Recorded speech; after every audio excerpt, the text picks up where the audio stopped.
Bottles will be the busiest. Ulster on the park, followed very quickly by the home side, the Zebre, looking for their first win of the season. Seems strange that they were the visitors to Belfast just a couple of weeks ago, and here they are at home playing exactly the same side that turned them over. Referee and his assistants coming out. Peter Fitzgibbon from Munster, the man who's in the middle.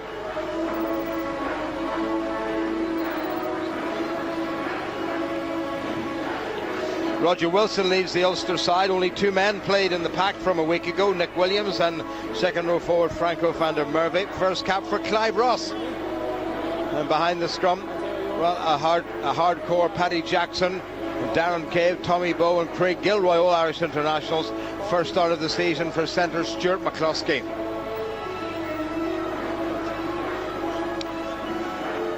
Zebre, a big strong pack, an all-international front five, led by Italian second row forward Quinton Geldenhuys, and in the back row the man who's won 100 caps for Italy, Mauro Bergamasco. Experience behind the scrum as well, in the shape of the two wing three-quarters Julio Toniolati, who moves across to the right wing to accommodate one of the stars of the RBS Six Nations, Leonardo Sarto, who's playing on the left wing. Ulster in unfamiliar purple, their away strip. It's the first competitive game that they've actually worn this away strip, and it's going to be Paddy Jackson playing his second game in succession to get us underway here in sunlit Parma. And not a bad kick by Jackson. The sun is very bright indeed, and Ulster playing into the sun, so I'm pretty sure that the home side will be trying to employ the kick just to make it all the more difficult for the man who's going to receive the ball, and that's exactly the tactic. Up went Craig Gilroy, nicely taken in by Ulster. Michael Heaney, first start of the season. Callum Black takes it forward. Ulster hoping to establish a good platform straight away. Jackson inside to Darren Cave. Heaney got it away nicely. Jackson for a bit of territory, and that's not a bad kick by Jackson. Gets it in behind Sarto. And Leonardo Sarto, only 22 years of age, a huge talent, isn't he, Ryan? Yeah, real player to watch, and Ulster will need to ensure that any kicks are accurate, well placed, and most importantly, well chased. Some regulation stuff from both teams accepting the kickoff, and in conditions like this, we can expect width, we can expect tempo. 2 meters. Most of all, it'll be, as it always is, about getting that front foot ball, controlling set piece and dominating the breakdown. Great challenge by Ulster at the breakdown. Rob Herring popped it back, but unfortunately Ulster's skipper Roger Wilson just nudged it forward. The initial knock from the line-out was backward from a Zebre hand, and Roger Wilson unfortunately put it down. Keep the weight off until the set, both sides. Peter Fitzgibbon from Munster refereeing his 59th Pro12 game today. His assistants as touch judges Matteo Liparini and Stefano Penny. The match official is Carlo Damasco, and the sighting commissioner is from Wales, Russell Howell.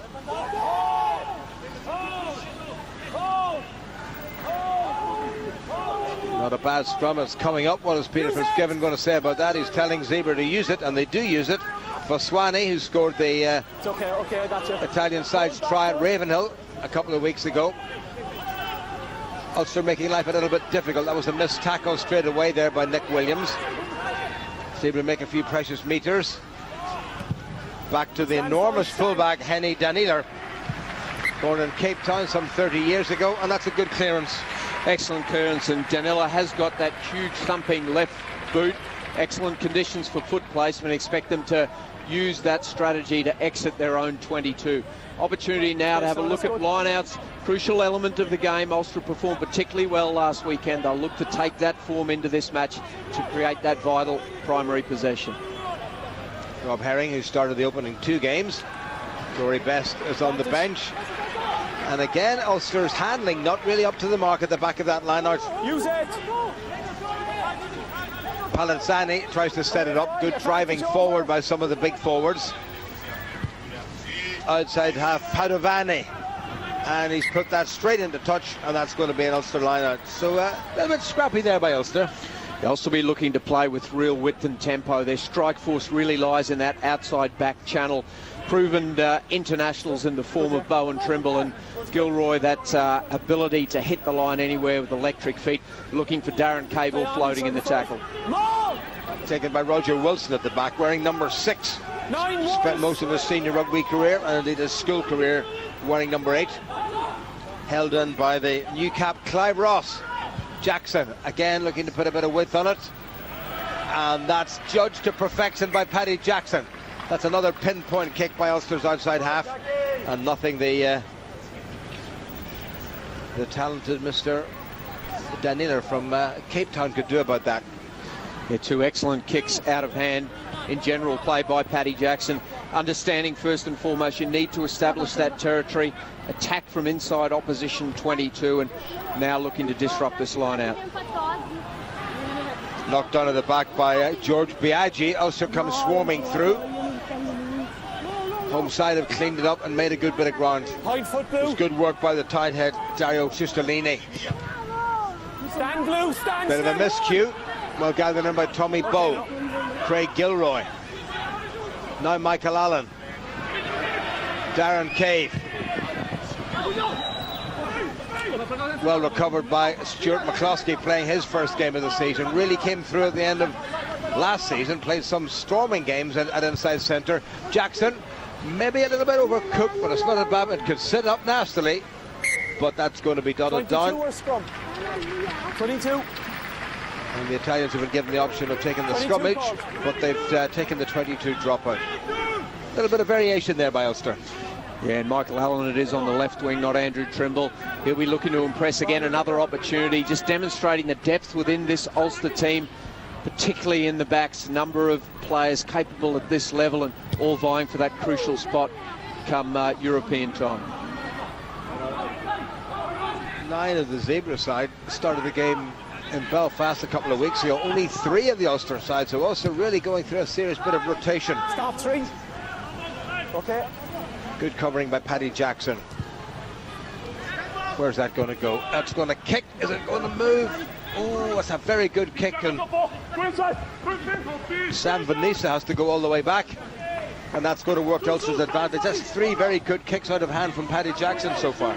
Yeah, excellent judgment and execution, finding the turf. Once that ball bounces, we know anything can happen, and Ulster benefiting from those kicks, establishing once again that territorial advantage. Looking to call the set piece move now. Jackson and McCluskey talking in the midfield, arranging what strike move they'll employ should they get possession from this line out. Ulster's 3 big men in the middle of the line out. McComb, Van der Merwe and Williams behind them, and then Roger Wilson, so plenty of options. Nicely taken by Neil McComb. McCluskey had to check a little bit. The pass could have been a little bit more in front of him, and Ulster give away the first penalty of the afternoon. Number 2 straight on the ball on his feet, release.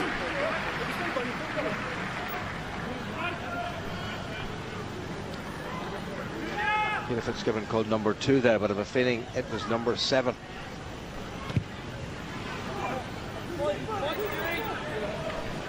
It's not a bad kick at all from the Italians outside half. Eduardo Padovani, 21 years of age, the youngest member of this side.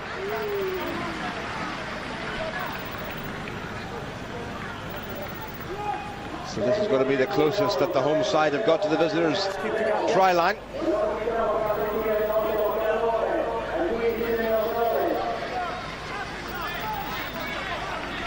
Plenty of decent line-out options for Italian international Andrea Manici.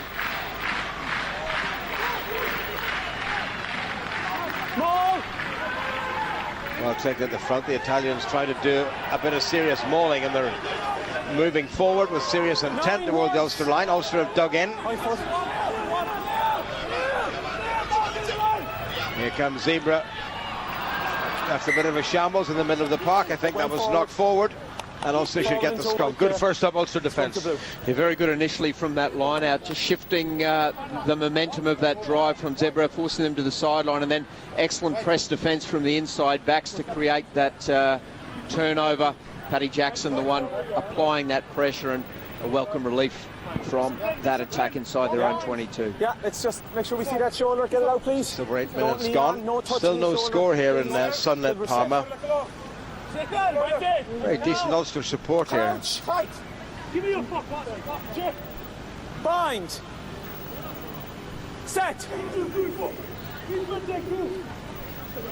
Callum Black on the Ulster loosehead side. We're up. Scrum has come up, but not illegally, according to Peter Fitzgibbon. So they'll have to do it again. Ulster did exceptionally well in this particular area at Cardiff Arms Park a week ago against the Blues. Second, don't push up, push straight. Peter Fitzgibbon just instructing them as to how he wants the scrummage to be conducted. Second, let's go. Michael Heaney, Crouch. first start of the season in a competitive game. Paul Marshall on the bench. You're touching them, you're leaning on them. It's a free kick. You must keep the space. Free kick against the Zebra for leaning on. And Jackson, it is a free kick, so the line-out will go to the Zebra, but that's another good strike out of the hand by Paddy Jackson. And Ulster have cleared their lines. It's the sort of maturity you want from your fly half. Perfect conditions for running rugby, but not being drawn into a 7 style of rugby, executing, following the game plan, putting Ulster in the right parts of the pitch. And they also put a little bit of pressure on this home line-out. Organised. Out 10 metres, number 9. It's 5 each. Play. Well taken by Biaggi, Italian international, born in Irvine in Ayrshire in Scotland. Good driving maul by the Zebra, and they get the penalty. And Ulster right at the bottom of that, probably guilty of bringing it down. Mauro Bergamasco, surprise, surprise, in the middle of a little bit of nonsense on the ground. Move away. Move away. Captain sits right here. Having a little word with Declan Fitzpatrick, who got a little bit fractious. Move away, we're going to check. The first penalty is you collapsing them all, okay? Don't do that again, please. Time off. Roger Wilson penalised for dropping them all. What I have seen clearly is the injured players number 3 yes punching the opponent number 2 White straight in the face on the floor after the whistle. That was clear, absolutely. I can't tell you anything about if this was a retaliation about something else. So we need to check if there was foul play by White. Clear foul play.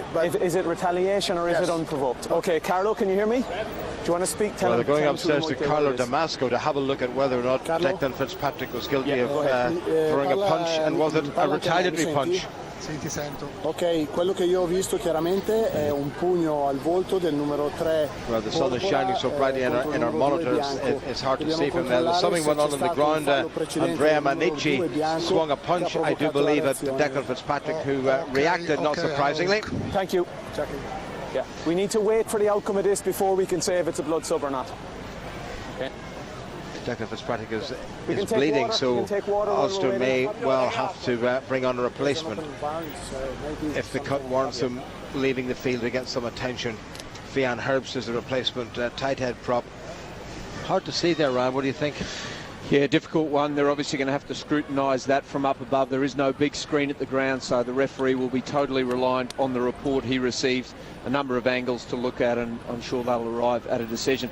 In the meantime, a welcome water break for the rest of the team. Ulster's back division grouping together to have a conversation about what they've seen thus far and what they can implement. They're putting their heads against the opposition. You need to keep the space. I'm going to say the same to them, but you must keep the space between the head and the opponent. Wilton Kelden Hayes, the 33-year-old, yes, born in South Africa, but has been a member of the Italian squad for the best part of 10 years. Still no word from Carlo Damasco, a former international referee himself, as to what happened now. We're touching on the bind. We need to be a little bit of a gap on the bind. I know that. Going on there involving Andrea Manici, and did Declan Fitzpatrick, legally or otherwise, react to that? And what's going to be the outcome? The penalty had already been given against Roger Wilson for collapsing the maul, so Ulster at the very worst are going to still find themselves on the end of a penalty. But there could be some action taken against either Manici or Fitzpatrick, or both. Still checking that, Carlo? Carlo Damasco is still checking this. The Zebra look like they're going to employ that driving maul as we get the report. Yes, go ahead. red, yes, they give a serious punch straight on the face. 3 red with a punch to the face. Straight on the face, seriously. Okay. You haven't seen any provocation?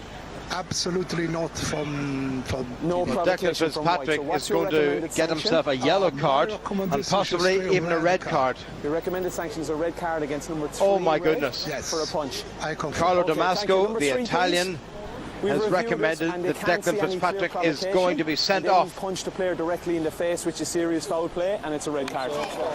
That is amazing. Well, Declan Fitzpatrick doesn't play an awful lot of rugby for Ulster, and he's not going to play any more part in this game. And it's a very, very disconsolate. Declan Fitzpatrick has been sent from the field, and Ulster handicapped now by the fact that they're down to 14 men. Well. Yeah, difficult to see what led to what provocation there was for throwing that punch, but the referee has decided that it was a clear punch, and therefore red card is the sanction. Not much option once that was the report given.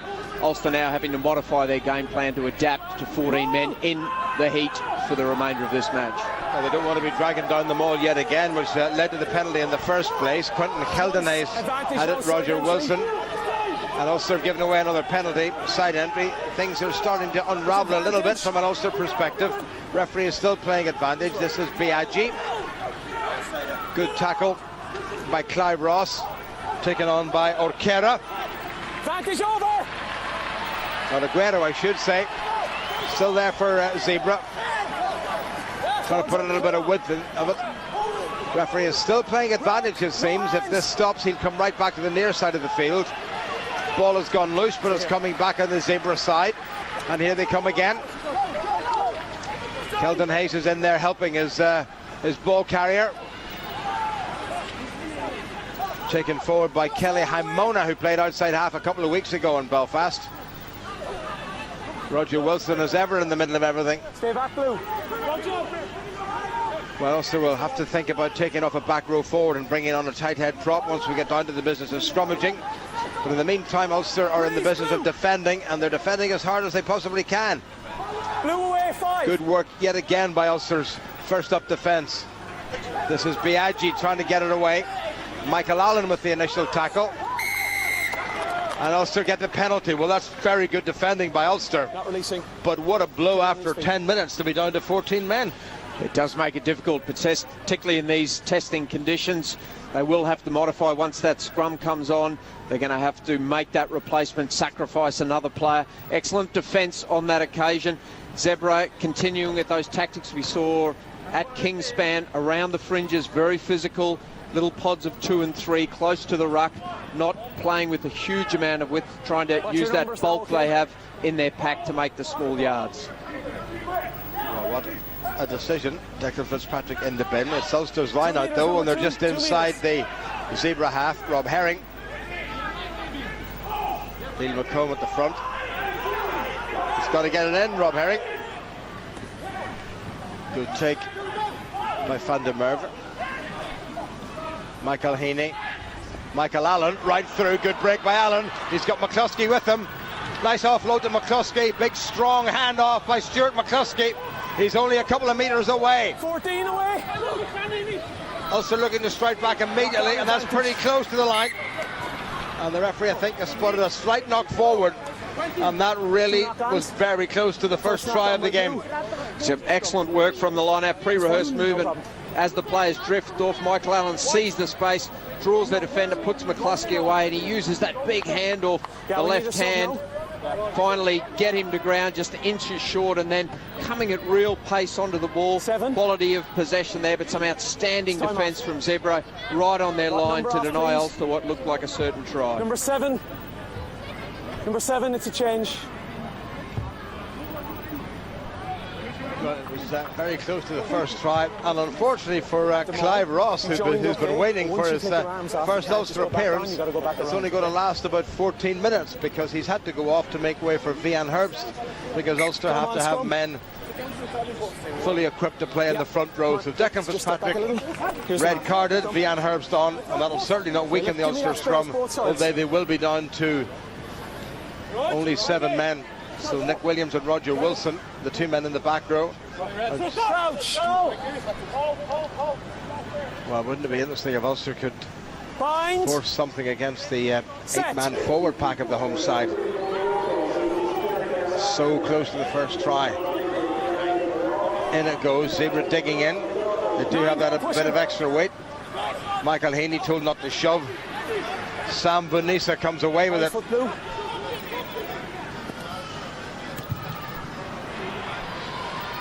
Not the greatest clearance in the world. He was under a lot of pressure, Henny Daniller. And it's Ulster's ball. Well, still within the opening 15 minutes and lots of controversy. That'll be talked about for some time, Ryan. Yeah, it adjusts Ulster's defensive strategy at scrum time. If Zebre look to use that advantage, Ulster need their back rowers on the scrum pushing to hold back superior numbers. Zebre can dictate which way the scrum goes. They can open up channels where defenders should have been but wouldn't be and expose Ulster in that department, but they'll need to employ tactics to make the most of that advantage. Good defensive line out by the Zebre. Ulster took the ball in on the home side, squeezed it toward the touchline, and it's going to be a Zebre throw.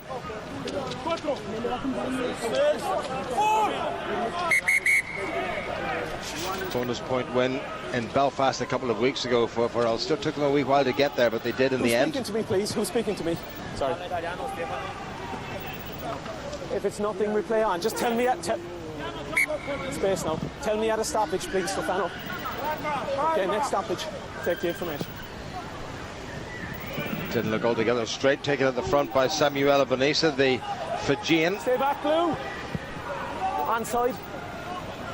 Use it. Scrum half shaping up for a kick. Tommy Bowe gathers. Craig Gilroy at full back. Wide out 10 metres.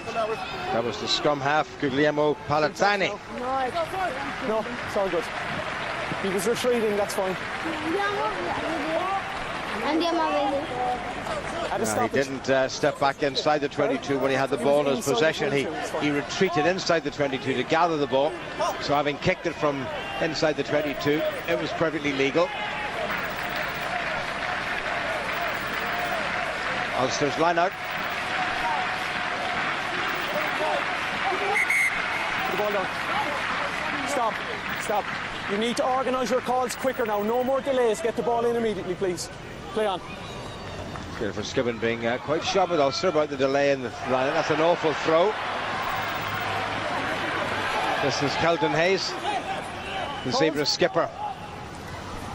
Vanessa, good defence yet again by Ulster. That was Van der Merwe. Good work by Rob Herring. Zebre into the Ulster half, albeit by a metre. Again, that's a difficult one. Allen couldn't gather. Well taken by McCluskey. Allen seems to have got himself hurt.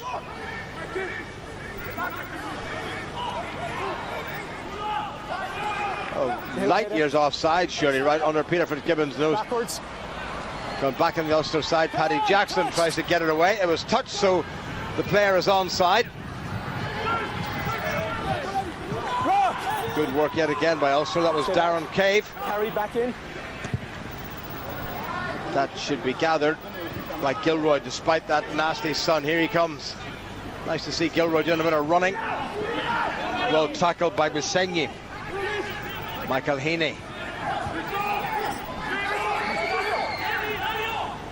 Taken on by Leanne Herbst and Neil McComb. Good call, well picked up by Jackson. Right foot, not too far away, underneath by about a couple of feet. So that was the nearest we've really come, apart from the almost try by Ulster to a score. Yeah, Ulster failing to replicate that clear line break that they made earlier. Yes. Looking to get their big ball carriers into the game. They haven't really had meaningful possession in opposition territory to go through their phases, through their patterns to try and exploit some weaknesses out wide. Looking for those big men like Nick Williams, Roger Wilson. Seeing Neil McComb already carrying some ball. Try and get over that advantage line.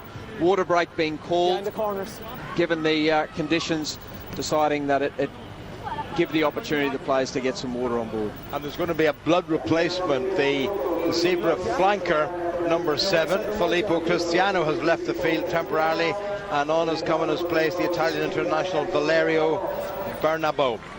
So Cristiano has gone off, Bernabò has come on as a blood replacement, and we have a little bit of break for water.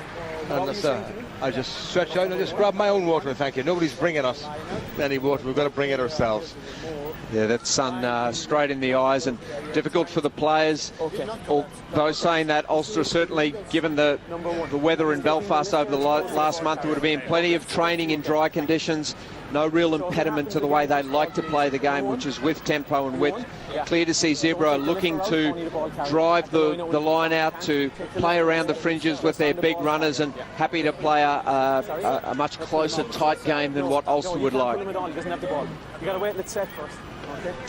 Somebody getting a little bit of treatment on the Ulster side. It's going to be a 22 dropout. The water break is over. I'm sure we'll have many more of those. Time on. Onside now. Able to get the game start again. Eduardo Padovani.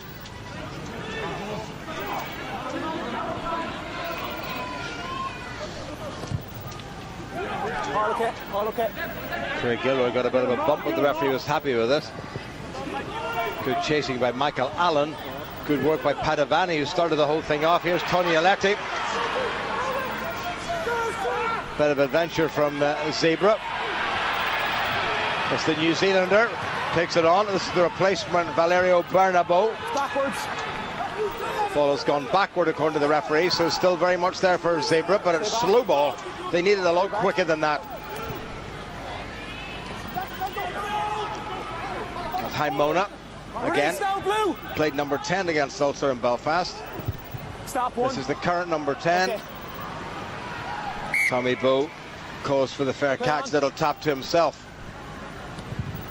Jackson, bit of a scruffy one that. It's bounced up handily for Zebra. Now they're going to try to launch something from here. Little glance by Padovani. That's an enormous kick. Knocked back by Gilroy, well taken in by Paddy Jackson.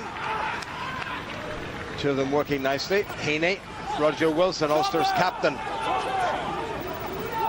Advantage, knock on. Just nicely knock on. Set up. Use the tackler, he was fine. Knocked on by the men in white. The referee playing advantage to Ulster. Jackson. Advantage over. Good pass. Nicely done. Back inside to Jackson. That was very good work indeed by Stuart McCluskey, who shows some lovely touches for a big man. Yeah, difficult man to bring down. He's got that reach and he keeps defenders at bay. Held a very good line along the touch line, but desperate cover defence from Zebra. And you know, reaching this juncture in the first half, they're right in this match.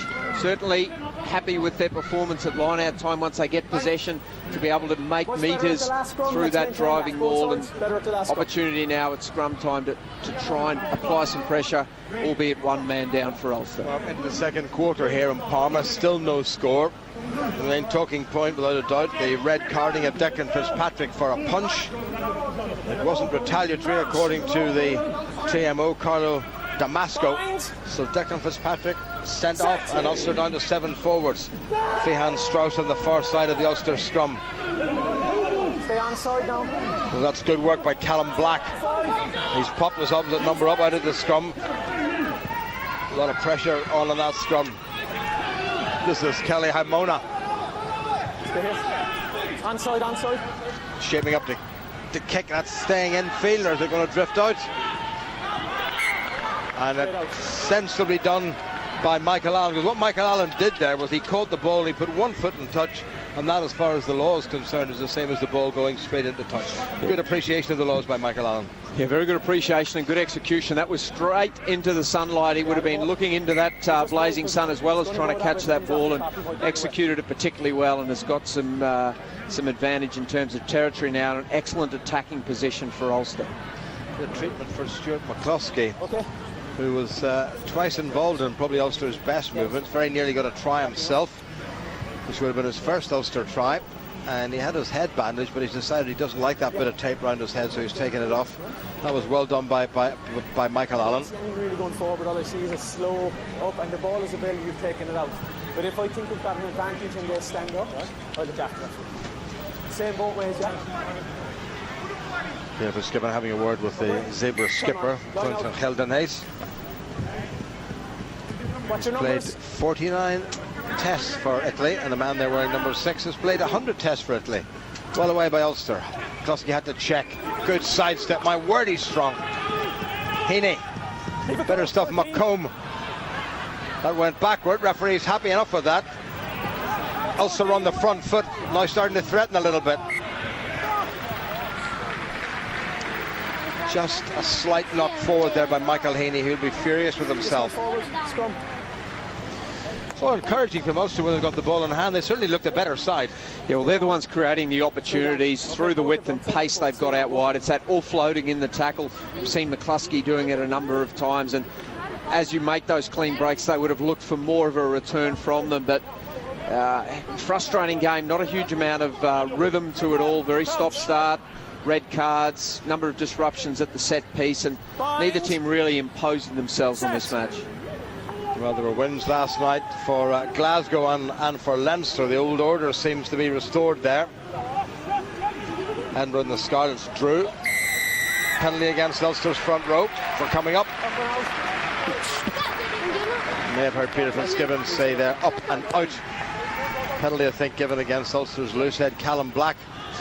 Yeah, previously that both front rows coming up, but the scrum was largely stationary. On that occasion, it was Zebre who were moving forward, and when the front rows come up and one team is moving forward, benefit goes to them, and benefit in this case is a penalty and an opportunity to get into Ulster territory and try and get some meaningful attack. Used Hamona up the middle at 12 to try and create a little bit of front foot ball, but haven't really then used that possession to take the ball forward in the halves and really threaten Ulster in the wider channels. Coming up to 25 minutes played. Still no score. Ulster probably the closest. Or the closer, I should say. Bergamasco at the back of the line out. Inside the 5 here. Vanessa. Keldon Hayes. Taken on by the hooker Andrea Manici, who's involved with Declan Fitzpatrick, leading to the sending off. Oh, that's a good piece of running by the tight head prop, Dario Giustolini. Good chance now this for Zebre if they can move this. Hamona gets it away to the fullback, Tony Oletti. Good covering Ulster defence. George Biaggi. Quicker ball now for Zebre, that's better from them. Here's the tight head again. Dario Giustolini, one of an all-international front row. I'm going to be there, Roger Wilson. Go around me. Yeah, Nick Williams using a little bit of agricultural language there because the referee was in his way. He was told to run round the referee. That's been knocked forward. Referee's playing advantage. And that's well away by Ulster. And they've cleared the lines yet again. So the Ulster defence is standing up pretty well, Ryan. Yeah, an excellent passage of attack there from Zebre, going into the wider channel and slowly progressing up the pitch, but Ulster employing somewhat of a passive drift initially to contain them, and then using that confrontational front foot defence that's characteristic of their match, and forcing the turnover eventually to clear their lines. I know. Still got the replacement on, Valerio Bernabo wearing number 20. Don't know whether the man he replaced has been stitched and is ready to come back on again. And there's going to be a stoppage because the home hooker Andrea Manici is down injured. I realise I got in the way. I didn't mean it. No, I can't. Under law, I can't. Yeah, but I can't under law. Well, Nick Williams is arguing with Peter Fitzgibbon, who is apologising, and there's no point in Nick really trying to take issue with him. If the referee says, I'm sorry, there's no point in saying you're in the way. Yeah, just a clarification on the rules there being handed out by the referee. If the ball carrier runs into him, he can blow the whistle and reset via a scrum, but if he gets in the way of a defender, it's his fault, and he apologises for it, but he cannot legally stop the game, was what he was saying to Nick, I think. Manici is still down, and it looks as if Filippo Cristiano is going to come back on again. He's been patched up. Manici seems to be fine. Off comes Valerio Bernabo. So Bernabo coming off. and Cristiano is coming back on. So the blood replacement has been made and then reversed. Well, given their respective places on the competition table, it'll certainly be Zebre that are happy with the scoreboard as it currently sits, and certainly feel like they're in this match. Ulster depleted down to 14 numbers, trying to make that tell. Herring gets it away. Darren Cave, Allen. Good footwork by the Ulster wing three-quarter. Heaney, Jackson, now Roger Wilson. Gave that away a wee bit cheaply, but it was knocked forward. Nicely picked up by Paddy Jackson. Into a wee bit of space, but it's gathered in by the returning flanker, Filippo Cristiano, and it was knocked forward by Giorgio Biaggi. Ulster scrum. They need to get this in quickly and away. They certainly look to have the edge behind the scrum. All that needs is one little clean line break. Yeah, haven't as yet converted those clean line breaks, but at least they're making them. But it's been very stop-start, a number of injuries, stoppages, water stoppages, red cards, referrals to the TMO, and that lack of rhythm is not helping Ulster's cause, who really like to play with tempo and rhythm in their game, and it's really bringing things down to the lowest common denominator. Well, Stuart McCluskey, who's as big, if not bigger than an awful lot of top-class flankers, has come in to bolster Ulster's scrum. Penalty against the Italian front row. No messing about from Peter Fitzgibbon. Pulling down. Must be up and over. Thank you. Matthias Aguero, now 33 years of age, deliberately collapsing the scrum. Jackson had a little look at the post there. Decision, shot at goal. And it's going to be a shot at goal. Well, square in the middle, so taking the opportunity, sighting those goalposts and thinking on a very still afternoon that it's within range. He'll have to give this one a good old thump, but foot position will be good and not a huge amount of wind, so he'll go through his motions, and Ulster will definitely get a defensive line chase on this kick.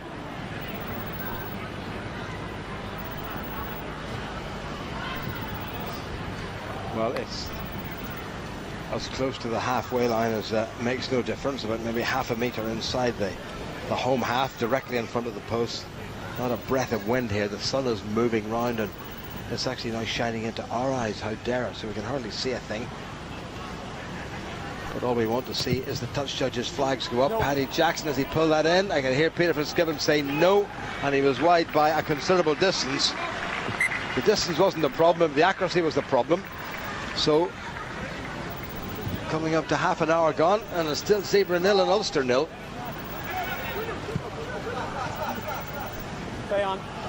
Taken very quickly and cleverly by Quentin Keldenay. The deft little touch from the big second row.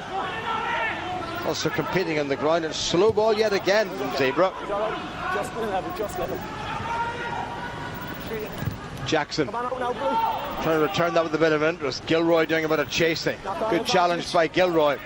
Knocked forward by the men in white. Ulster scrum. It is a scrappy, messy old game, isn't it? Yeah, number of individual errors from both sides, little knock-ons, scrum resets. It's really robbed the game of any form of continuity, and neither team's really able to implement their game plan to good effect. And midfield scrum, great attacking opportunity.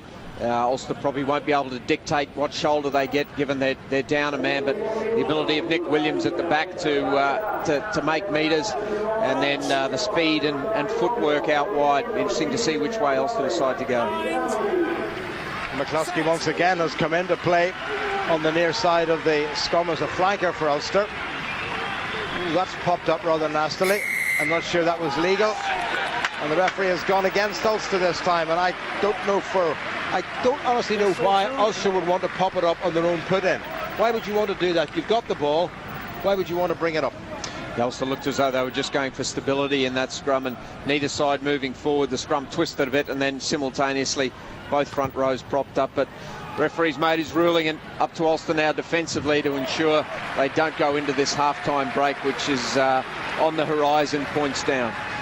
There was a big kick by Eduardo Padovani, and once again Zebre find themselves in a good attacking position, and they've got the throw to the line-out. Just over half an hour played, still no score. Zebre where they want to be.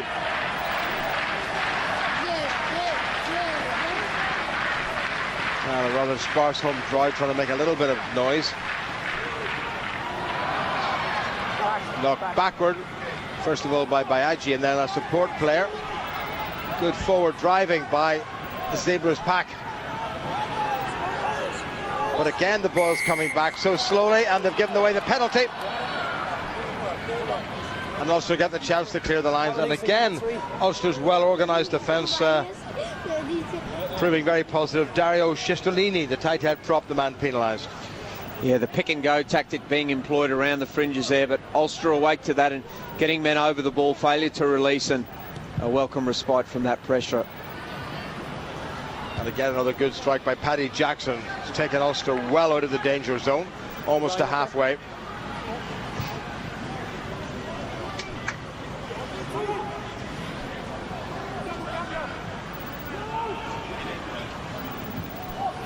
Quicker ball by Ulster. Jackson. McCluskey up to halfway. Away now, 6, Lee. Turnover. Oh, turned over. How did Ulster manage to lose that one? That looked like a knock forward. Good chance this now. Now they've moved it out wide, but there's nobody of any great pace out there. The Zebra's still in possession and inside Ulster's half. Knock forward. Referee playing advantage. Ulster scrambling the ball back. The discipline's not what it probably should be with Ulster. They're just, you know, they're not really just steadying the head, as we say. Yeah, ball security an issue for Zebre. They're the ones that have set up field possession. They've got the ball in hand and then taking it into contact and not managing to secure it for the next breakdown. And that's been really the tale of this half is turnovers for the team in possession. A lot of attacking mistakes have been made, and neither team at this stage able to capitalise on it, but very stop-start stuff in this first half. Ulster scrum, and McCluskey has taken up his normal position of inside centre, so Ulster will need to get this in and away very quickly. They can't dilly-dally in this scrum. Good quick strike by Herring. Williams has to let Heaney deal with it, and he does. Here's McCluskey. Well, that nearly didn't work, but that's a forward pass. The forward pass.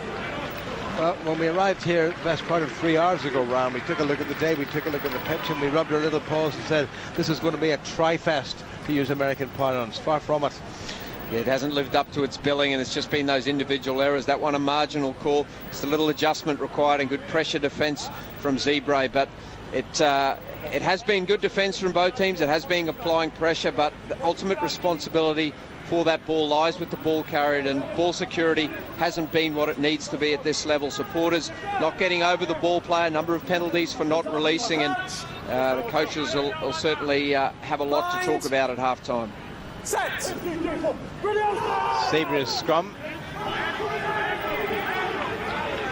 Front row's coming up again, and again Ulster get penalised. They're pushing straight through, and you're on. Turn off. The front row are coming up, going backwards. They need to stay down in scrummage. Okay, it's repeated infringement now, okay? Roger Wilson told by Peter Fitzgibbon exactly what the problem is. And having seen Paddy Jackson miss with a shot at the post, it's now the turn of the home side and their outside half, Eduardo Padovani, looking for his very first points for Zebre. Joined from a local club at the start of this season. This is his fourth game, only a second start, and this could be his debut points. That's always going to be the case. Once again, we've seen it. If the Zebre scrum are the team that's moving forward and the front rows pop up, the referee will generally always penalise the retreating team for standing up, and opportunity to get some points on the board now. Eduardo Padovani, Peter Fitzgibbon just checking with his TMO that there's only 5 minutes of this first half to go. Is it 5 minutes to go?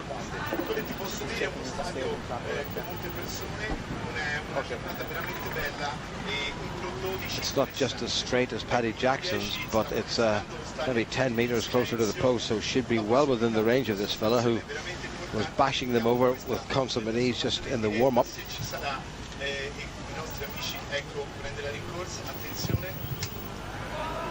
Is that going to come in? No, it's not. You can hear Peter Fitzgibbon shout no.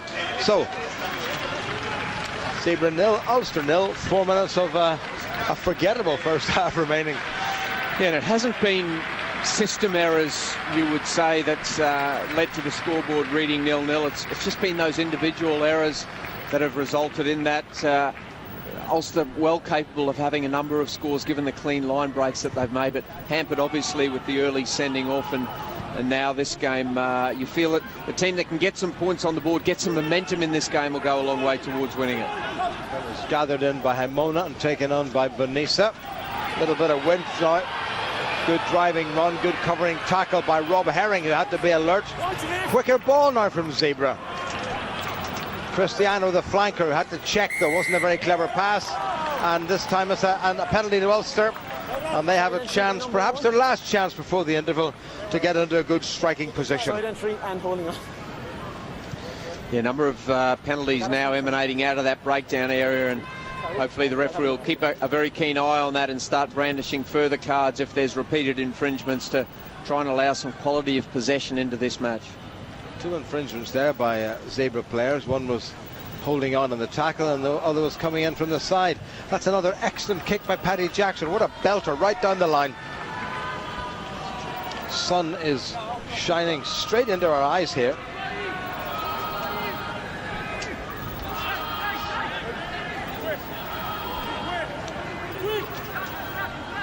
Nick Williams comes ambling over. Out 10. Ulster need good fast ball here. Williams has gone to the scrum half position. Michael Heaney has dropped back. That's untidy. That's not a good line out. In such a good position. But Ulster managed to win that back. Here's Tommy Bowe. Tackled by Cristiano. Off the feet, release. Heaney. Williams. One way right. Taken by his opposite number, Bonisa. Heaney again. Jackson. McCluskey has looked dangerous with ball in hand. Stay back right. Heaney. Craig Gilroy. Side entry. Winger. Side entry.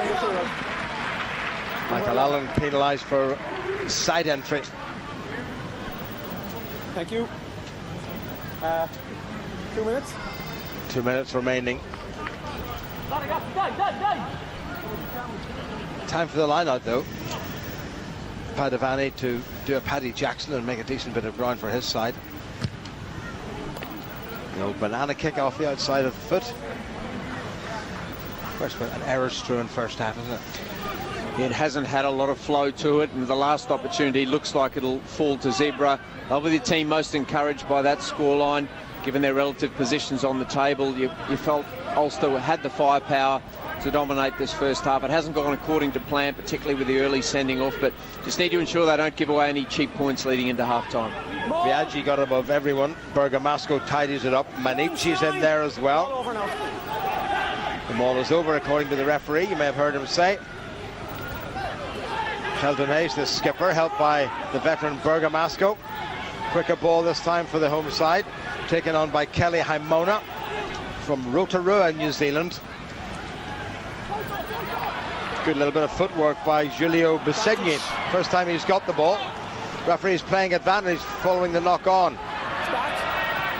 Went backward. Michael Allen made a decent fist of it. Well, Ulster throwing the ball away willy-nilly. There's no discipline there. They've really got to just settle themselves down. If they keep the ball, doesn't matter whether they do anything constructive with it. The opposition can't get it. That's a charge down, and he was offside. Samuela Bonisa, who scored the try at Ravenhill a couple of weeks ago, got himself offside, and this may well be the last act of what has been a very, very average first half of rugby. Half-time, yeah. It's that when he touches, it's when he lifts up, eh? Just stay on side. Half-time. Paddy Jackson is just going to pop it into touch, and I think, well, I wouldn't say the highlight, but the most memorable thing from that first half, apart from an almost try by Stuart McCluskey, was Declan Fitzpatrick's sending off round. Yeah, a number of line breaks from Ulster. Michael Allen initially, McCluskey prominent in that midfield with the ability to offload, but it's been those individual errors, the penalties at the breakdown, disruptions at the scrum, injuries, really has led to a fragmented first half with neither team, you would say, in the ascendancy. Long-range penalty misses by Paddy Jackson and Eduardo Padovani, but the main talking point, without a doubt, after 10 minutes, Declan Fitzpatrick getting sent to the bin. Nothing happening here to trouble the scoreboard in Parma. It's Zebre 0 and Ulster 0.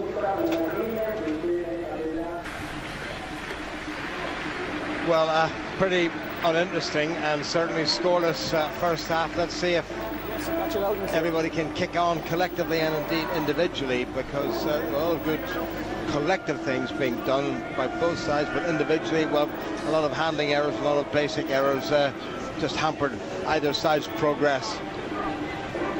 Well, Ulster have already drawn on the road this year. They came away from Llanelli with a 32-all draw. They got a bonus point.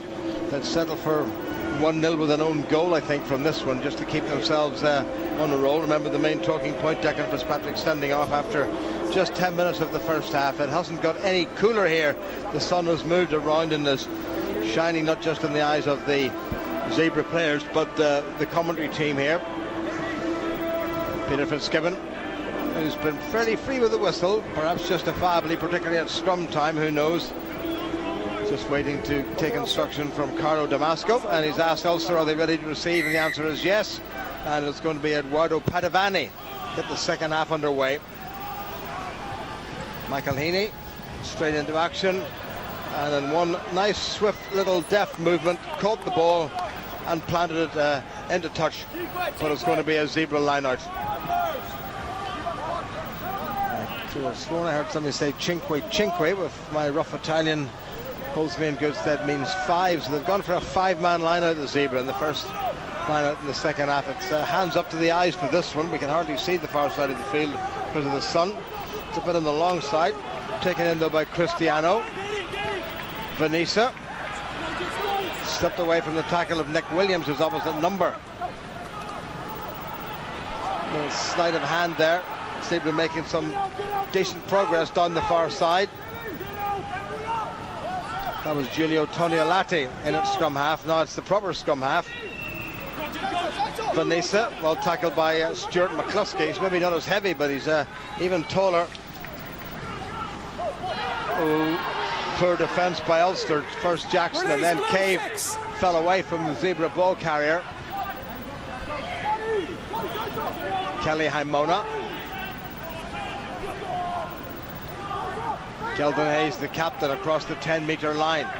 Good bit of continuity now by the home side. Their first decent bit for some time. That's fullback Henny Daniel in it. And this is the danger man. This could be very interesting. Oh, that's awful defence by Ulster. And we're going to have the first try. And what a breakaway try it was. They may well have to come back. And the flag is up on the far side. And Leonardo Sarto is going to be denied, because he did have a foot in touch, and the touch judge will be lucky to get out of town alive for that one. No, don't need to check. Okay, line up. Foot in touch. Yeah, first time that Zebre have got some real quality of possession and played with that tempo that creates challenges for defensive teams, and they found space down the wider channel, but the assistant referee adjudicating that a foot was put in touch. A very clever finish from Sato, who does have that ability, and celebrating his try, unfortunately pulled back. Well, that is a serious let-off for Ulster. Peter Fitzgibbon asked the man who put his flag up, did he want to refer it upstairs, and he said no. He was perfectly clear that there was a foot in touch, and that has maybe just saved Ulster's bacon, but Ulster have a lot of bacon saving to do. Yeah, we're waiting. Yeah, we're waiting. There's a bit of a stoppage. There's an injury, and I think it's to the outside half. And Gonzalo Garcia has come on. It is the outside half has gone off. Eduardo Padovani has gone off, and Gonzalo Garcia has come on. So Kelly Haimona will probably slot into the number 10 position.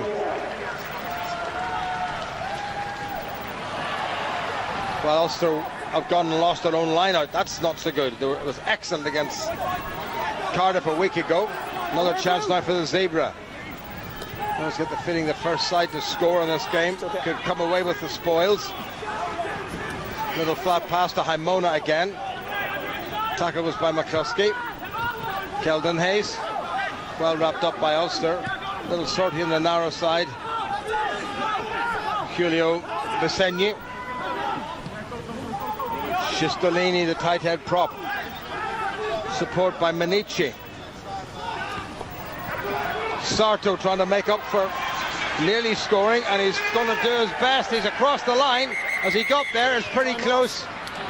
Time off. Peter Fitzgibbon's going to go upstairs, and Sarto, having been denied one try, is going to be denied another one.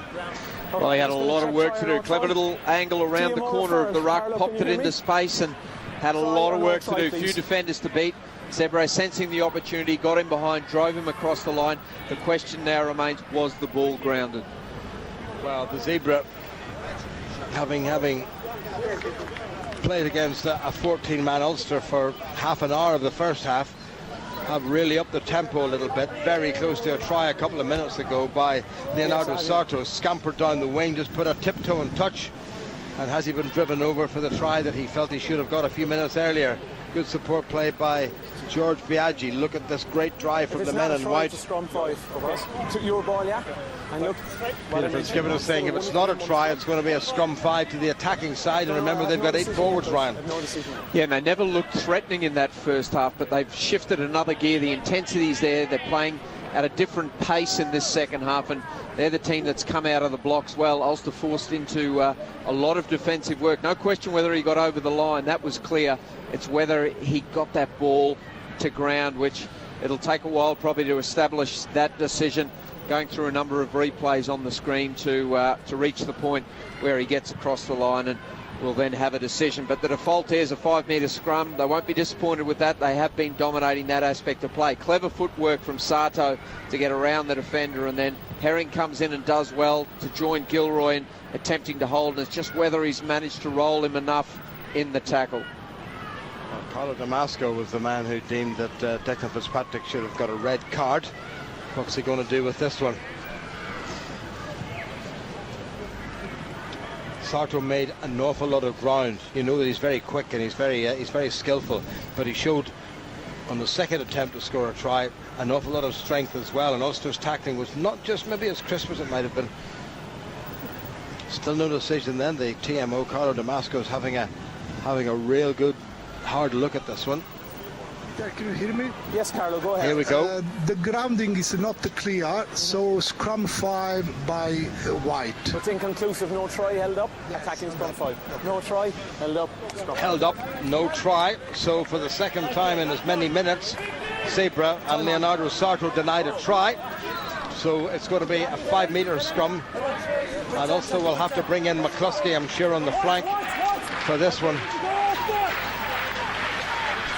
Crouch. Bind. Set. Crucial scrum this. If Zebre can score from this one.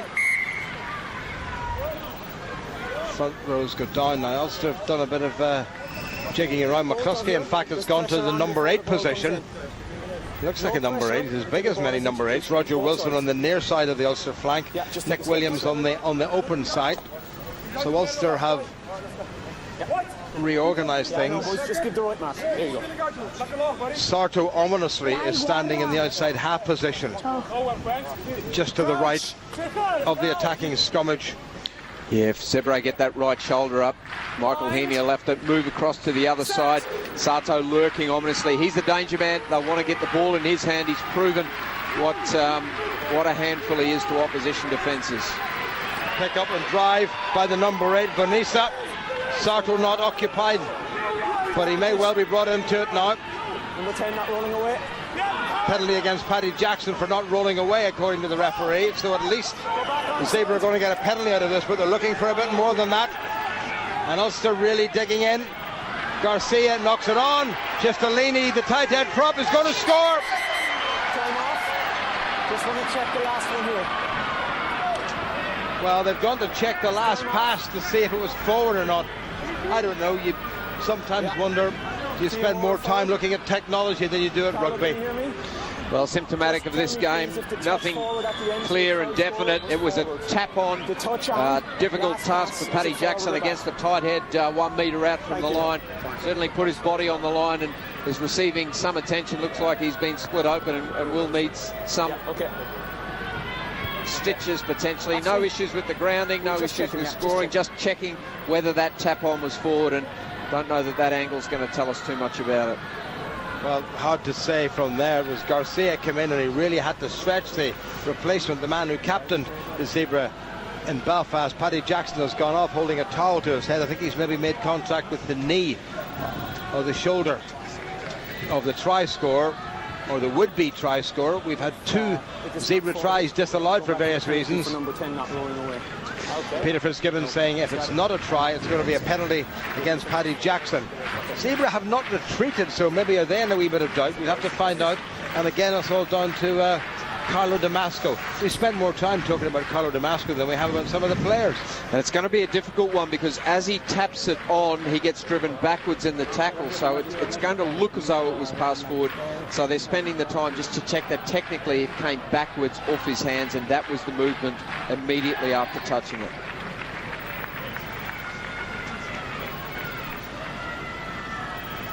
Well, if anybody has made reservations for dinner, they're going to be late thanks to Mr. Damasco.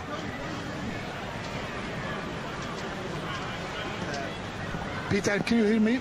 Here we go. Carlo, go ahead. It's not clear and obvious, so you may award a try. Thank you. It's going to be a try. So we have, after 45 minutes here in Parma, the first score of the afternoon. It took another intervention and consultation with the TMO, but the tight head prop, Dario Shistolini, has scored his first league try, and Zebra go into the lead.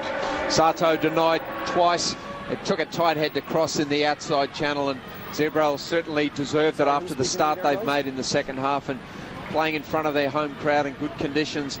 That should buoy them no end, and they'll look to continue that momentum they've developed in the first stanza of this second half. Paddy Jackson has gone off. It may well be a blood injury, but Ian Humphreys, wearing number 22, is waiting to come on. So Ulster's number 10 is gone. Number 22 is now on the field, and we're waiting for the conversion attempt by Kelly Haimona. You can hear Peter Fitzgibbon saying the sun's in his eyes. I'll tell you, I have news for you, Peter. It's been in our eyes all afternoon. Here's Haimona. Ooh, he's hit that nicely. Easy bringing it in. He certainly is. That's a very good conversion. So having been denied twice at the third attempt, Zebra get the try, and it's been converted, and they now lead Ulster by 7 points to 0. Yeah, and Ulster really haven't had any possession or territory in this second half. Zebra have come out, they're playing with a different intensity, playing with a lot more ambition as well, and after a number of failed attempts, they've got their just rewards. Vanessa gets away from the first attempted tackle, but only by a matter of meters. Use it! Carry back in. Kicked by Palazzini. Trey Gilroy takes it. Runs into the try scorer, Heaney. Callum Black ambushed, but he's made it available. Quicker ball by Ulster. Not the greatest pass by Heaney. Pirouette by Franco van der Merwe. Heaney again. Humphreys. It's bounced up handily into the arms of a Haimona. And that's going to be an Ulster line. Ulster have to respond pretty smartish, don't they, Ryan? Yeah, shell-shocked by that dominance that Zebre are showing at the start of this second half. What they need to do, as Andy Wood said in the studio, is to strip things back. Go back to the basics, establish some field position, concentrate on their set piece, get their defensive structures right, carry that ball into contact, focus on ball security, discipline, and look after your own job. It'll be a real focus on the basics with the leaders in the team starting to come to the fore and drive that forward, because Ulster need to stamp some authority on this second half. Well, they've enjoyed the most wonderful afternoon. Alas, the rugby hasn't still lived up to the weather. But the temperatures here in Parma are into the mid-70s in old money. Bit of prompt there, sustained by Andrea Manici, the Zebre hooker. Time on. Ulster's line-out. Well taken. Heaney. Humphreys. McCluskey very nearly made it through. Heaney, quicker ball. Roger Wilson. Good check and change. Venice's got to get out of it, and he does. Here's Cave back inside to Craig Gilroy. A little bit more urgency about Ulster's play now. Heaney, Humphreys again. Good defending by Zebre right up on Ulster's replacement outside half. But well won by the Ulster forwards. Roger Wilson.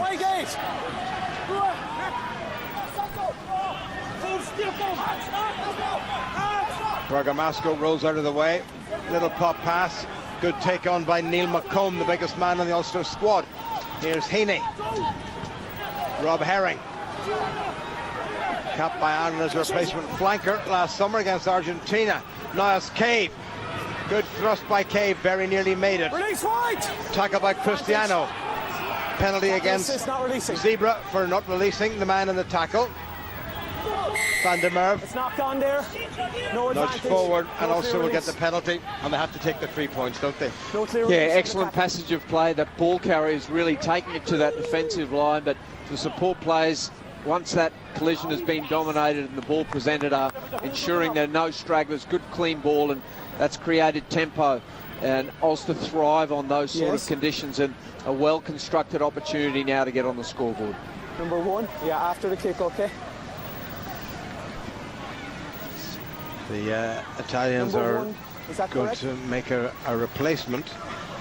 Well, it looks like number 16, the replacement hooker, is coming on, Oliviero Fabiani.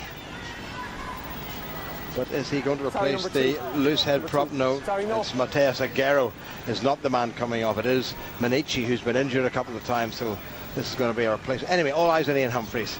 Ulster need these 3 points. Yes. Nice little clip by Ian Humphreys, and Ulster on the board is 7-3 now to the home side. Yeah, and that urgency you spoke about clearly evident in that passage of play. Zebre stunning them with that opening try after a couple of failed attempts, and Ulster responding very well by increasing the intensity and urgency with which they're carrying the ball. And Ulster, I think, are about to bring on Rory Best. So having replaced one hooker, we're going to see a second hooker being replaced. And Rory Best is coming on. Rob Herring goes off, and Ireland's most capped hooker, and this season's Ulster skipper comes on. Will he make a difference? We'll have to wait and see. 4 points between them, the home side leading 7-3. Kelly Haimona knocked into the arms of Darren Cave, gets away from Aguero. Carried back in now. Humphreys giving that a fair old wallop. Well positioned though by Henny Danila. Big leggy South African. What a good tackle on halfway by Ulster. Vanessa. Garcia puts the foot on the gas. Wilson gets back. Good break by the multi-capped Italian international. Holding on in the tackle though. Rory Best straight into it. Move away. And Bergamasco anxious to get his teeth into Rory Best yet again. These two have been locking horns for a decade at international level. And Rory Best sensibly just walks away from the whole thing. Number 3. Number 3. Cistellini is going to be spoken to, and Rory Best is going to be spoken to. There's a fair bit of needle in this game now, as there was a couple of weeks ago. Yeah, well, no team clearly on top, and the scoreboard reflecting that, so a lot to play for. It's a very close game. Okay. Anything after the whistle is liable to a yellow card. It may cost your team the game. When the whistle goes, you stop. Discipline now. Time on. Penalty not releasing. Well, we're messing about with Peter Fitzgibbon, but back to the original penalty for not releasing the man. Not releasing the ball in the tackle, I should say. Now it's Humphreys' turn to try to make a bit of ground. Jackson did well in this aspect in the first half, and Humphreys has done equally well. Still there for Ulster, and this renowned Ulster fitness level will really come to the fore, particularly since they've been struggling for, well, 50 minutes with only 14 men. Yeah, Jonathan Davis will have them whipped into shape after that pre-season. It's just about applying structure. No need to panic at this juncture in the game. Aston McCluskey was a little bit floated. He didn't really have much of a chance, and Heaney gets it away. Referee playing advantage. Michael Allen, little chip and chase. Now who's got the gas here? Back goes Zebre. That's gone loose. Referee says the advantage is over following Ulster's kick. Sorry, he's blown the whistle. Pass. Okay, so I'll go back for the no advantage then. Okay. There was no advantage, and they're going to go all the way back it's to a forward pass by Ulster. Forward pass by Ulster. Number 6 wide offside. And Ulster will be getting the penalty because Bergamasco's got himself offside. Well, everything's happening here. The result of all of that is an Ulster penalty. What do you want? Yeah, shot please. Shot a goal. Roger Wilson still keeping the captaincy, even though Rory Best is on the field. And Ian Humphreys has elected, or Roger Wilson has elected for him to have a pop at goal to reduce the gap to a single point should it be successful. Yeah, right decision. No need to panic. Ulster finding a way back into this game, but when they get opportunities, they need that to be reflected on the scoreboard, and right option at this point to take the 3. Ulster just looking for the win to get 4 points, keep that momentum going for this season, and you know, really looks like Glasgow and Leinster always there towards the end of the season will be vying for that top 2, all-important top 2 spot. It's the 61st league game for Ian Humphreys, and he's now got, by my reckoning, 428 league points. He's got underneath that one. It needs to come in. That looks good. You can hear the referee say that's a good kick by Ian Humphreys. So Ulster's replacement outside half has landed a second penalty, and there's now only 1 point between them. It says Zebre 7 and Ulster 6. Zebre have made another replacement. Andrea Lobotti, wearing number 17, has come on. So Lobotti has come on, and Lewis Stevenson, wearing number 19, has come on for Ulster, and that Neil McComb has gone off. Advantage, knock on advantage. Advantage over.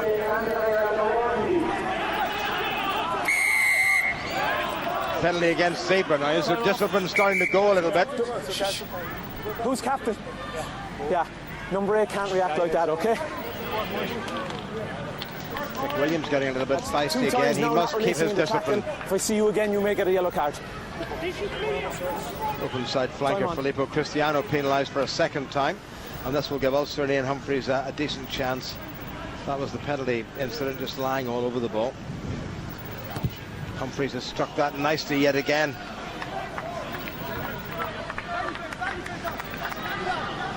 Yeah, Zebre coaching staff will be disappointed after starting so well, establishing that 7-0 advantage, then just that indiscipline creeping into their game again and conceding penalties. It's cost them 6 points, and it's cost them territory on this occasion. 2 good accurate throws, or rather 3 I should say, by Rory Best, finding his target man, and the ball is in there for Ulster. That's a maul. They're still churning forward. The Zebre have to be careful that they don't drag it down, because the referee may be going to the pocket if that's the habit. Same maul, 1-9. Callum Black in the middle of all of that, taking it forward. Referee says it's the same maul. Heaney, pretty aimless pass. Darren Cave did well, gets it to Tommy Bowe, who's seen so little of the ball. Heaney again, that's better. Knocked forward by Ulster. Lewis Stevenson, those big paws of his letting him down, and away come Zebre. Michael Allen has to retrieve the situation, and will they go back for the initial knock forward? And they will. Chances there for Ulster, Ryan. They have to take them. Yeah, they've been edging their way back into this game through the indiscipline of Zebre, but they will be looking to make a statement. They have got leadership on the field now. They've made a number of substitutions. Can't forget they've been playing with 40 men for the majority of this game, and they'll be, at this point in the game, they'll just be looking for a way to sneak across the line. A couple more substitutes warmed up, not that they have to do much to get into that state, but a lot to play for. Zebre looking for their first win of this season. Valerio Bernabeu comes on for the second time, and the man he replaced in the first half because of a blood injury, Filippo Cristiano, goes off. So number 7 for Zebre goes off, and number 20 for Zebre comes on. Let me just remind you too that Lewis Stevenson, wearing number 19, has come on for Neil McComb, and number 17 for the Zebre loosehead prop replacement Andrea Lobotti is on for Matthias Aguero, number 1.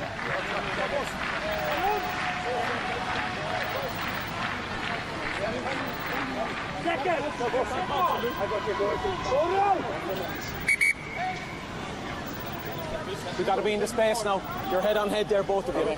Remember, 10 minutes. You got to be in the space. Only had a lapse when Declan Fitzpatrick, Ulster's tight head prop, was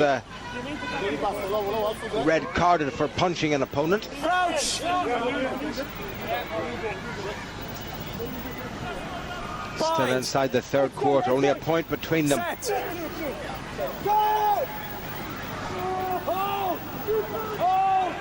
Solid enough Ulster scrum. The extra man making a wee bit of a difference there. Referee says they have to use it. Haimona. Not the greatest kick in the world. Ulster's line out in a pretty decent position. Still plenty of time, 23 minutes or so remaining, Ryan. Yeah, neither team will required to panic at this stage. It's still very much a case of all to play for, but it goes back to trusting your structures, the game plan that's been devised during the week from the coaches. It's all about implementation, accuracy at pace, the key for both of these teams. Another replacement, Argentinian-born Luciano Leibson, wearing number 18, is on, and the try scorer Dario Cistolini has gone off.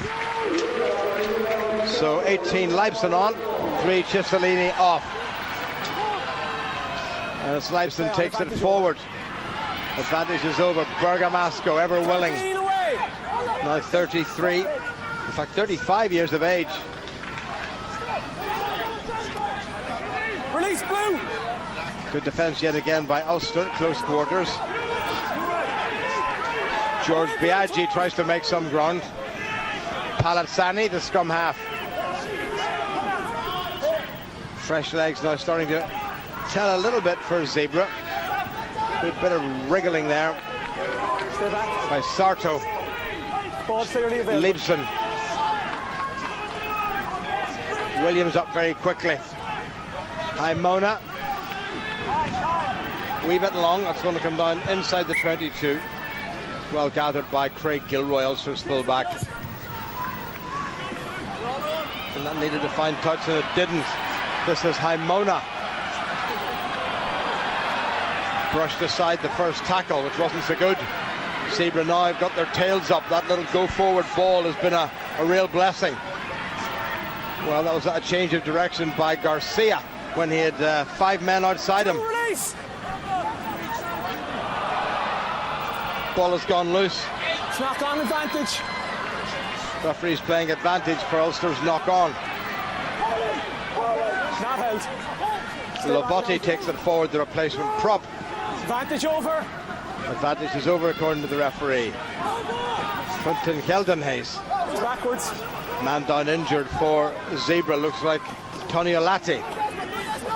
Zebre's ball is not quick enough to bother Ulster, but the sheer numbers may start to weigh down, and here's the danger man.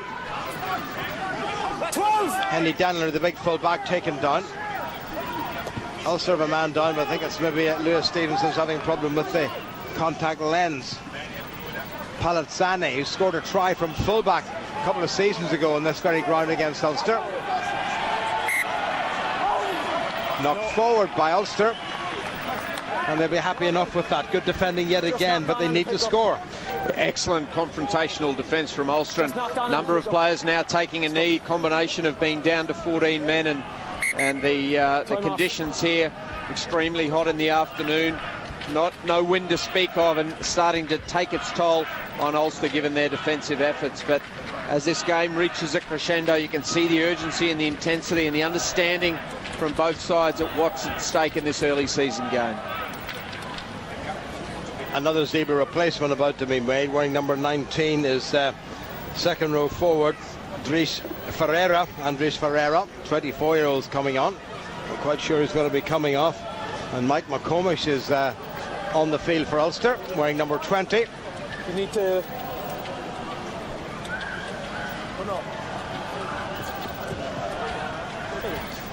Okay. Nick Williams leaving the field, looking rather disconsolate. And another home replacement about to be made to Luciano O'Cara, wearing number 22. The 32-year-old, vastly experienced Italian international is going to come on. So McComish, wearing number 20 for Ulster, is on for Nick Williams. The Italians haven't made the replacements yet, or the changes yet. The clock starts again. We've still a quarter of this game to go, only a point between them. Solid enough 7-man Ulster scrum. Vanessa on the narrow side, well intercepted by Ulster. Looked like Roger Wilson. Heaney, that's going to go straight into touch, and that's a basic error that didn't need to be made. A couple more replacements being warmed up by Ulster, 3 in fact. Paul Marshall coming on, Andrew Trimble's about to come on. Replacement prop is also coming on. Keep the space, it's good. Rory Murphy, but not yet. We shall keep you posted. More! Taken well by Vanessa. Zebre getting a drive on. This is Vanessa, who's made good ground, got past a couple of tackles. Ulster turned that one over. Chance that they can shift this now. McCluskey had to readjust. Cave needs to give it. Gilroy. Little chip and chase by Tommy Bowe. Tony Alati. That goes into touch. Ulster take it quickly. Play on, says the referee. No, not nicely back inside. That's an awful pass by Stevenson. Wilson, Ulster moving backward. Here's Cave. They need to go forward. Little chip into space. Just a bit too far. Well gathered in by the Zebre fullback, Daniler. And an enormous boot by Sarto. Covered by Ian Humphreys. Blues, come out now. High up into this clear blue sky. Good chase by Gilroy. Taken by Tony Olati. Into a bit of space. Humphreys chases. Boyce was kind to Ulster's replacement. And what a good kick by Humphreys. Hasn't found touch though. Palazzini. Zani, I should say. Ulster make the mark. Heaney. And the touch is good this time, but it's going to be a Zebre throw. Well, 1 point between them. A penalty or anything would do Ulster, wouldn't it? They're starting to get a little bit tense now out there, and both teams now more of an understanding that it needs to be played in opposition territory. Penalty either way may decide this game, and both teams reluctant now to be playing in their own half. Michael Heaney, his first start of the season, leaves. He's had over an hour of rugby. Paul Marshall, who started every single game so far, including the pre-season friendlies, has come on for his 128th Ulster game.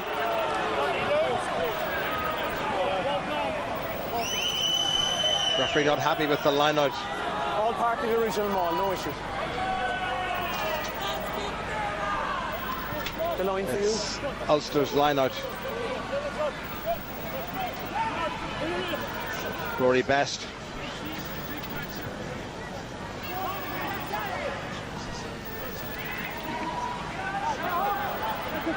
Good line out by the visitors. Roll away 4. Ball is available, stay.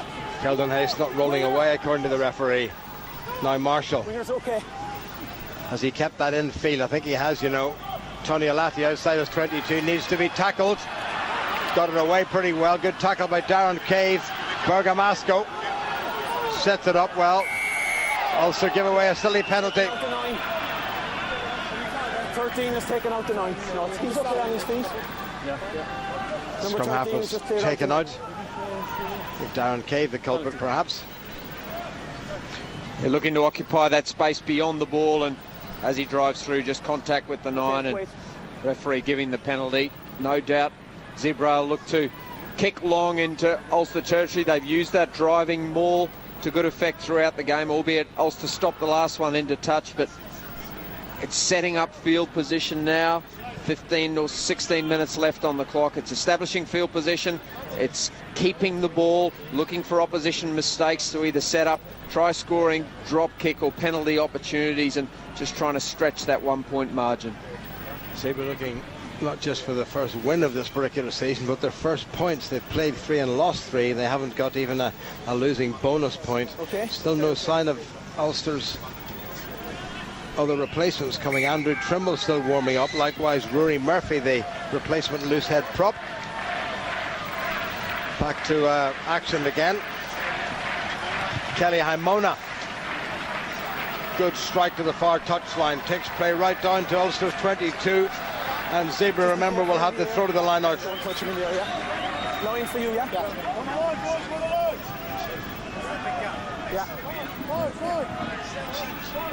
Zebre look like they're taking a number of players out because Vanessa and Bergamasco are in the back line somewhere. I can also press that short at the front, well taken. Good driving forward. Here they come again, looking for what could be the clinching try. Sheldon Hayes tries to get away. Well, the referee said that went backward. That's a good bit of tackling by Big Lewis Stevenson on Mauro Bergamasco. And Stevenson has helped shunt Ulster back 20 metres away from the danger zone. Palazzani. Sheldon Hayes knocks it forward. Referee waits for advantage. None comes. Ulster scrum. So getting quite exciting. Yeah, we've got to remember Ulster rotated a number of players to give players opportunity, not what you would consider their full-strength team, down to 14 men very shortly after the kickoff, and showing a real amount of character now late in this game, desperate to try and get this win and keep the momentum they have in this campaign, and some excellent defensive work being shown by the Ulster pack, and Lewis Stevenson to the fore on that occasion.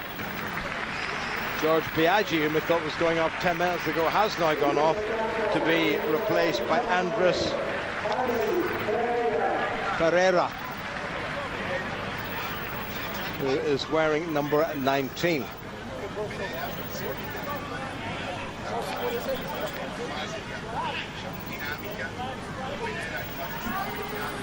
Getting up very gingerly is Vian Herbst. Let's hope nothing happens to him.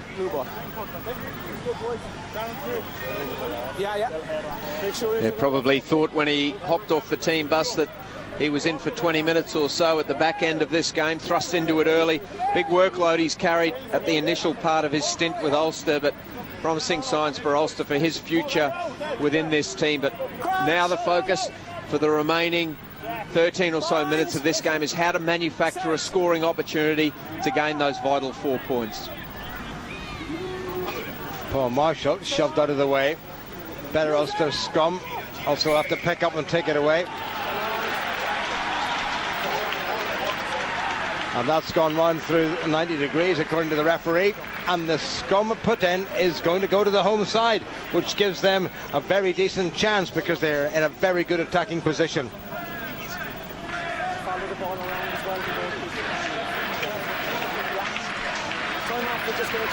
Paul Marshall complaining that that he got pushed in the back by his opposite number, Guglielmo Palazzani.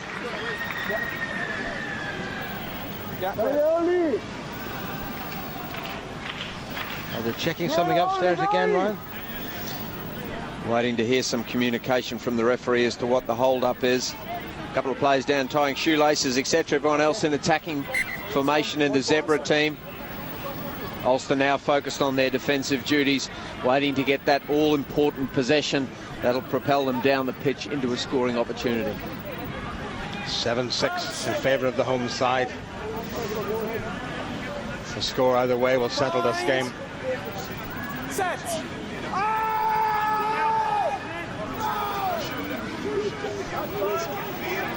Ulster hold. Will Zebre try a secondary shove? Here they come.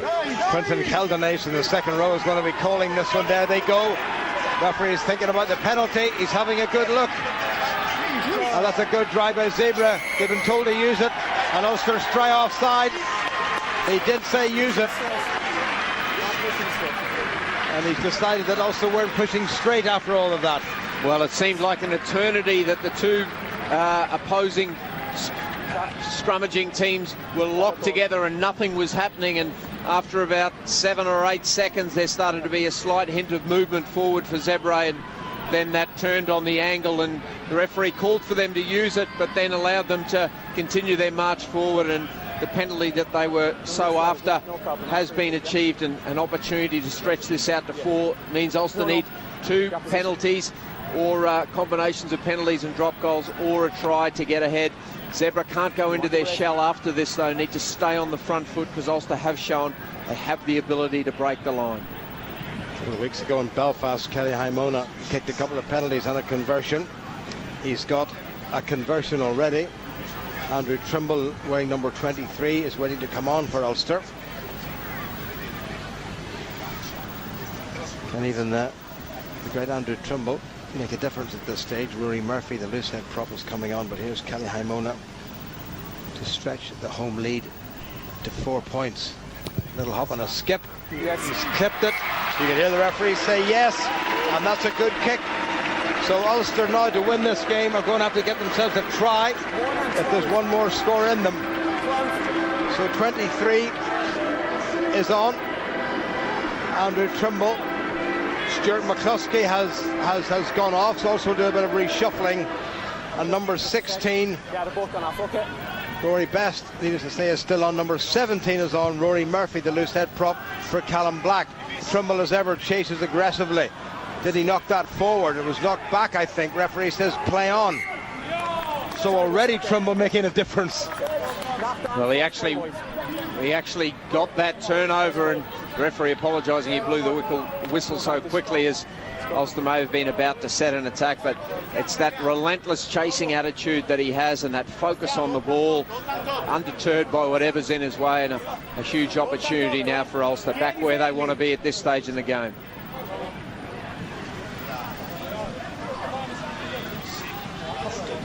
Andrew Trimble packing down on the blind side of the Ulster scrum. Roger Wilson at number 8, Mike McComish on the open side. Most important scrum of the game for Ulster. So they can't bring Trimble in off the wing because he's in the scrum. Marshall, Humphreys, Cave nearly through. Good covering tackling. Marshall, not a good pass at all. Stevenson had to stretch right down. Marshall, bit of dithering there. Here goes Cave. Tackled by Vanessa. Marshall, Rory Best. Steps back infield, stretches back the arm, nicely placed. This is McComish. Away 20. Straight forward. Marshall, Stevenson. Ulster hurtling bodies in there. Humphreys, nice little flat pass. Gilroy right through. Nicely done. Here come Ulster again. It's going to be a try. Darren Cave at the post.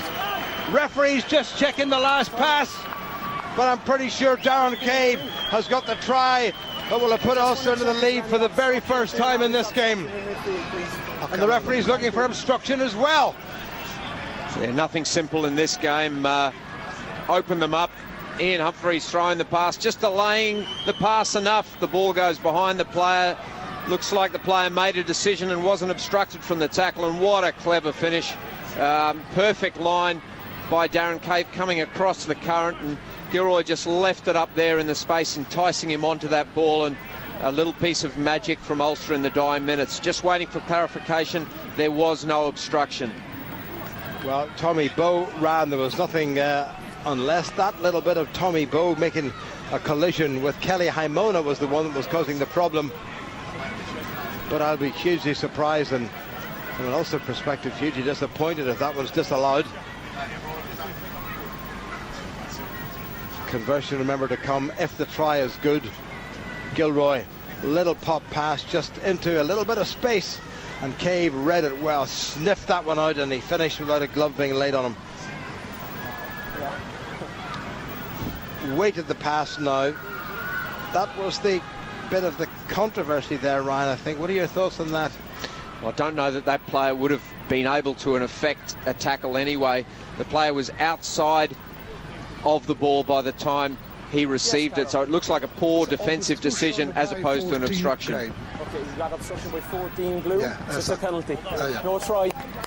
Oh, I don't believe that. I don't believe what Carlo Damasco has just said. He's decided it was a push by Tommy Bowe, and it's going to be a penalty against Ulster. So they may well not be coming away with a victory here. Well, a couple of very interesting decisions by Carlo Damasco. I'm not altogether sure Declan Fitzpatrick should have been red carded.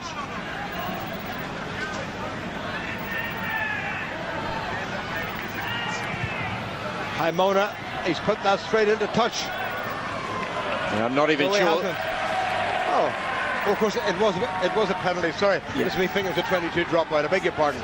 Not even sure the defensive player even saw Gilroy coming on that line, let alone would have been in a position to affect the tackle. But Ulster need to deal with that decision now. They created one try scoring opportunity, and they're still in the right part of the pitch. Just need to maintain their composure and try and manufacture another one.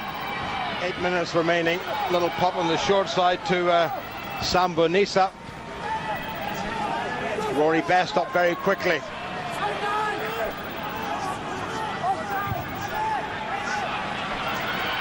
Palasani.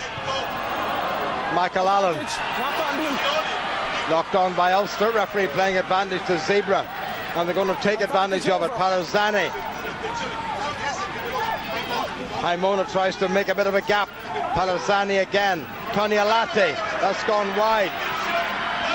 Sarto lurking. Danilo sets it up. This is Sarto. Palasani. Eldon Hayes, the skipper. Tackle was by Rory, by V.N. Herbst. That's touched an Ulster player, and it's gone wide. I think the referee's going to have a look at it. Not sure. He's not sure, Peter Fitzgibbon, because of the sunlight. And if that's gone over, then that's killed it for Ulster.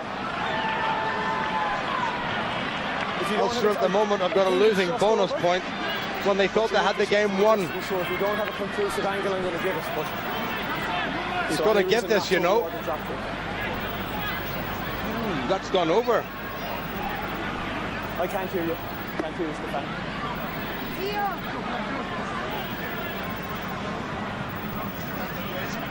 And that man on the screen, Haimona's been core to Zebra's effort.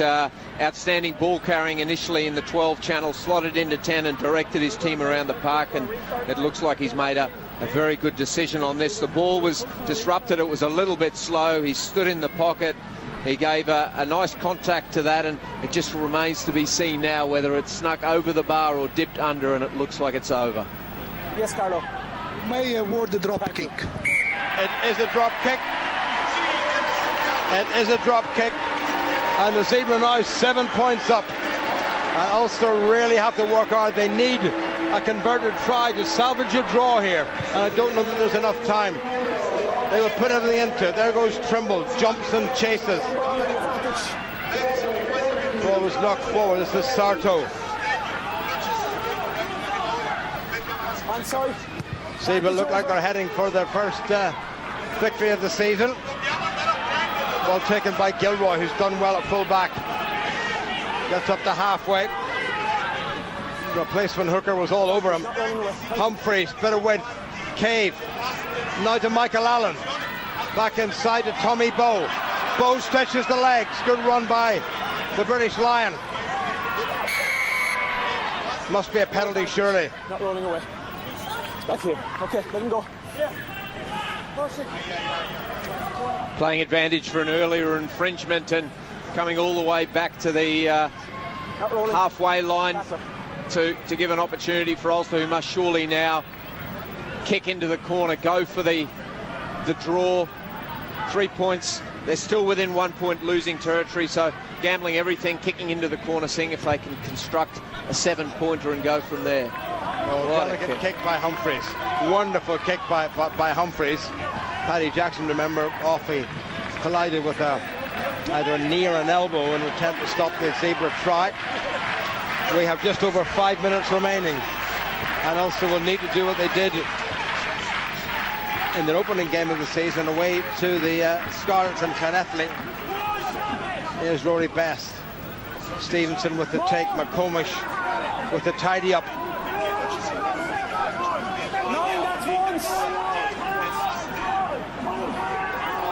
Marshall waits. They'll have to play this one. There goes Marshall. Humphreys. Marshall away again Humphreys. Gilroy does well. Zebre defending for all they're worth. Ulster putting everything into this. Here goes Stevenson across the 22. Tall Marshall. Now Cave thought he was in for what might have been the winning try. Tommy Bowe. Trimble in as a flanker. Marshall on the narrow side. Rory Best minus the headgear. Marshall again. Rory Murphy, the loose head replacement. Referees let that go. Turnover by Zebre. How crucial is that going to be? 4.5 minutes to go. That hasn't found touch. Well taken by Allen. Now Trimble. Trimble has a go. Out of the back of his hand. Far too much force there. And it's going to be a Zebre line out. 4 minutes remaining. Yeah, Ulster now starting to feel the pinch. They've put a number of their substitutions on. Down to 14 men. They've had to work hard throughout this match, and it remains to be seen whether they've got enough in to try and salvage a little bit more out of this game than a single. He's got a head injury. I have to stop for him, okay?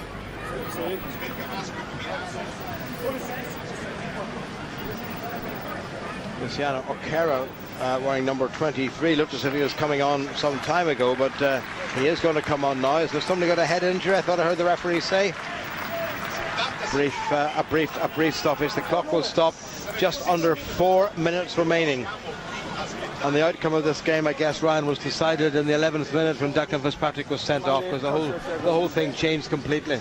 Yeah, the dynamic changes, obviously. You can cope with it for 10 minutes here or there with the yellow.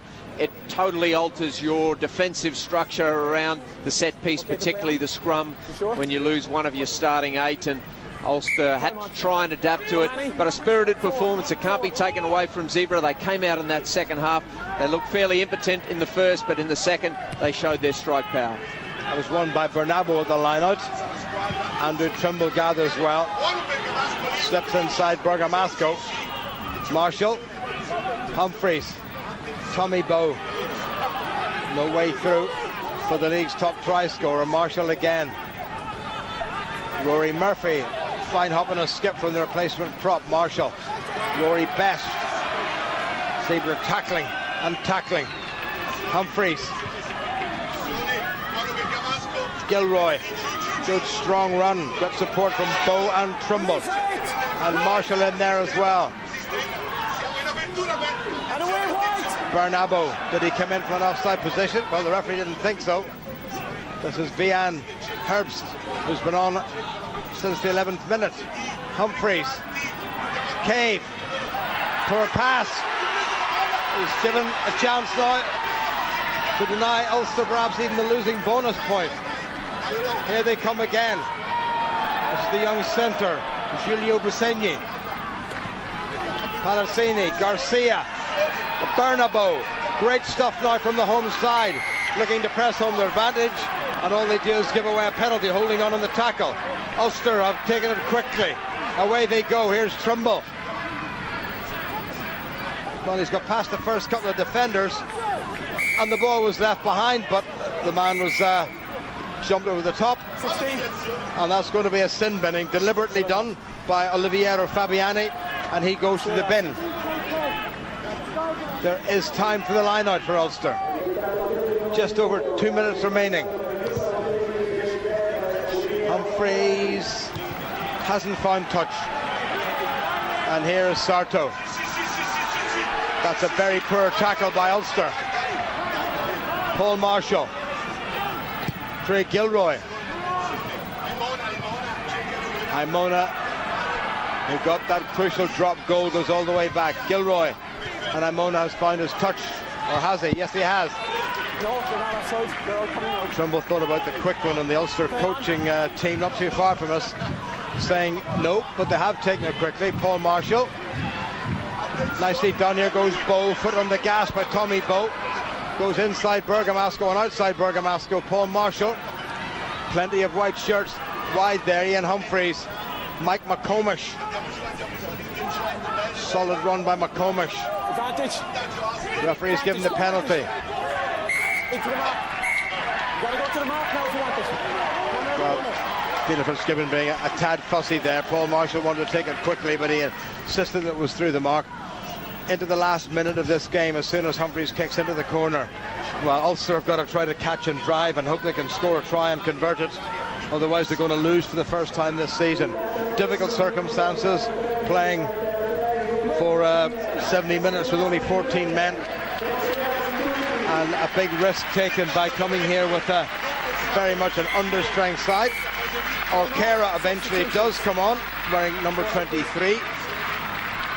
14.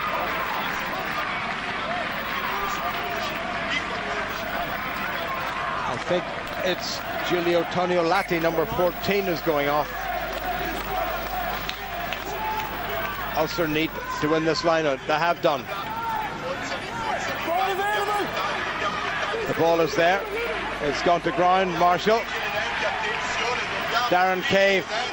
Outrageous dummy. Haimana is holding him up. Good defence by Zebre. If they can hang on, they'll get the put into the scrum, and then they'll be able to clear it. And they have hung on, and they have got the put into the scrum, and that should now be game over. Well, it hasn't worked out for Ulster. They came back from 7-0 down to 7-6, then they went 10-6 down, and they thought through Darren Cave's try at the post and the conversion, they thought to come, they had the chance of winning the game, but that was ruled out, and a drop goal by Kelly Haimona has put Zebre into what looks like a winning position. Still some time to be played. Last scrum of the game. They have to play this scrum, make sure they've taken a player but once it goes in and goes into touch, then that'll be game over. Nobody quite knows what's going on, that they have to bring on a front row forward, because remember they have a front row forward in the sin bin, so they have to take somebody off, and they can't make up their mind.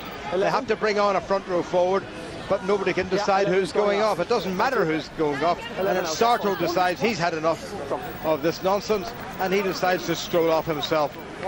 So the formality of the scrum, unless Ulster can force a penalty at this scrum, and there will be no time for anything other than another scrum. So Ulster's last hope of drawing this game is for Zebre to be penalised here. In it goes. Solid Zebre scrum as it's been all afternoon, albeit against an understrength Ulster pack. Ulster try to whip the thing round. Referee tells them to use it. They haven't used it. It's gone loose. And that game is over. And Ulster lose for the first time this season.